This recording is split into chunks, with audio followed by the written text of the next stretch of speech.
Hello everyone, welcome to our channel Topical Talks for a new Valorant tutorial video. And in this video, we will learn how to turn off toggle aim in Valorant. Firstly, after getting into the game, we have to press escape. Then we have to go to the control section. And now equipment. In here, we have to turn A downside to hold.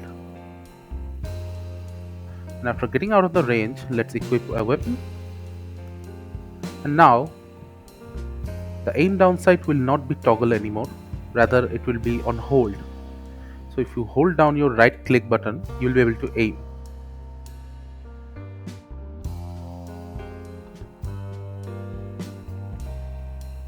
Thank you again for watching the video. Make sure to like this video and subscribe to our channel, and see you in the next video.